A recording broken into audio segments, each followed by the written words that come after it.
Hi welcome to Srimathi kitchen. இன்றைக்கி ஸ்ரீமதி கிச்சனில் திணை அரிசியில் தக்காளி சாதம் எப்படி செய்யறதுன்னு பார்க்கலாம். அதுக்கு தேவையான இன்க்ரீடியன்ட்ஸ் என்னென்னு பார்க்கலாம். திணை வந்து இங்கே ஒரு கப்பு நான் ஊற வச்சு வாஷ் பண்ணி எடுத்து வச்சுருக்கேன்.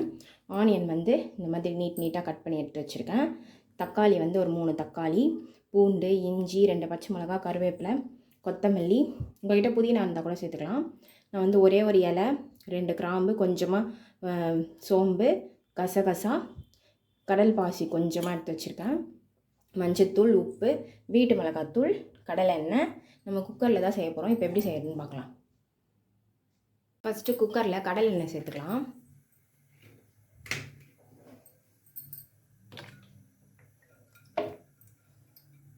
எண்ணெய் நல்லா காயட்டும். நான் இஞ்சி பூண்டு இதை போய் விழுத அரைச்சி எடுத்துகிட்டு வந்துடுறேன். இந்த மசாலா ஸ்பைசஸ் எல்லாத்தையும் சேர்த்துக்கலாம். ஸ்பைசஸ் நல்லா வதங்கிடுச்சு. இப்போ கட் பண்ணி வச்ச ஆனியன் சேர்த்துக்கலாம். ஆனியன் பாருங்கள் எப்படி வதங்கியிருக்கு. இந்த மாதிரி வதங்கினதுக்கப்புறமா தக்காளி சேர்த்துக்கலாம். தக்காளியை சேர்த்துட்டு நல்லா வதக்கிடலாம்.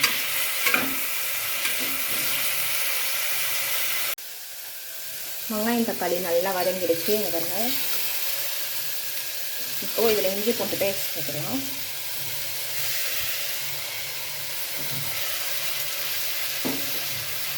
இப்போ இதிலே 2 பச்சை மிளகாய் சேர்த்துக்கலாம். கருவேப்பிலை சேர்த்துக்கலாம். நெய் ஒரு ஸ்பூன் சேர்த்துக்கலாம். இப்போ இதை நல்லா வதக்கிடலாம். இப்போ இதில் 1/4 டேபிள் ஸ்பூன் மஞ்சள்தூள் சேர்த்துக்கலாம். கல் உப்பு ஒரு ஸ்பூன் எடுத்து வச்சுருக்கேன், அது இதில் சேர்த்துக்கலாம். சேர்த்துட்டு நல்லா கலந்துக்கலாம்.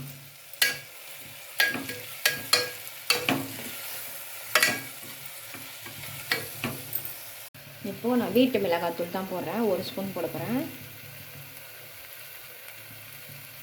அது நல்லா கலந்துக்கலாம். இப்போ இதில் கொத்தமல்லி சேர்த்துக்கலாம். சேர்த்துட்டு நல்லா கலந்துக்கலாம். இப்போ இதிலே நான் தயிர் ஒரு 1/2 டம்ளர் சேர்க்குறேன். சேர்த்துட்டு நல்லா கலந்துக்கலாம்.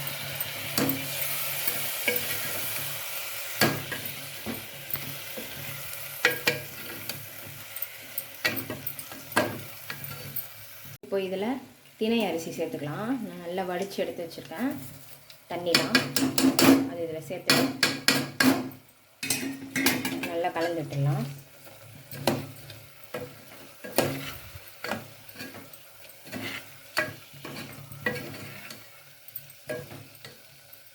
இப்போ தண்ணி சேர்த்துக்கலாம். நான் இந்த கப்பில் தான் வந்து திணை அரிசி எடுத்திருக்கேன், அதனால் 1 டம்ளர் தண்ணி சேர்த்துக்கலாம். சேர்த்துட்டு நல்லா கலந்து விட்டுடலாம். இப்போ நான் இதில் இன்னும் ஒரு 1/2 டம்ளர் தண்ணி ஊற்றிருக்கேன். இந்த இவ்வளோ அளவு மிக்ஸி கழுவின தண்ணி ஊற்றினேன். இப்போ இதில் கொஞ்சமாக லெமன் பிழிஞ்சு விட்டுக்கலாம். இப்போ இதை மூடி போட்டு ஒரு 3 விசில் போட்டு வேக வச்சு எடுத்துக்கலாம். இங்கே பாருங்கள், 3 விசில் போட்டேன், வேகவே இல்லை.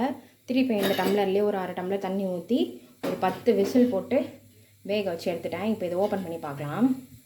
கேஸ் ஆஃப் பண்ணிக்கலாம்.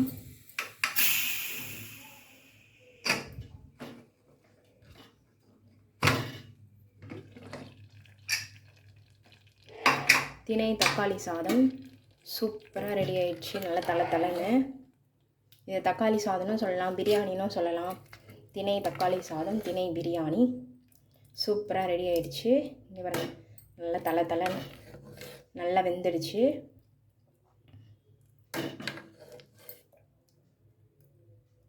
இப்போ இதில் ஃபைனலாக கொத்தமல்லி சேர்த்துக்கலாம். இங்கே வந்து பசுந்தயிர் போட்டு ஆனியன் போட்டு சால்ட்டு போட்டு மிக்ஸ் பண்ணி எடுத்து வச்சுருக்கேன் ரைத்தா. இங்கே பாருங்கள், சூப்பராக இருக்குது. இதே மாதிரி செஞ்சு பாருங்கள், உடம்புக்கு ரொம்ப நல்லது. ஹெல்த்தியான திணை தக்காளி சாதம், திணை பிரியாணி சூப்பராக இருக்குது. இதே மாதிரி செஞ்சு பாருங்கள், சுவைச்சு பாருங்கள். வீடியோ பிடிச்சிருந்தா லைக் பண்ணுங்கள், ஷேர் பண்ணுங்கள், கமெண்ட் பண்ணுங்கள், மறக்காமல் சப்ஸ்கிரைப் பண்ணுங்கள். தேங்க்யூ.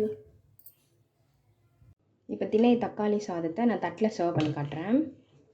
இங்கே பாருங்கள், நல்லா தலைன்னு சூப்பராக நல்லா வெந்துடுச்சு.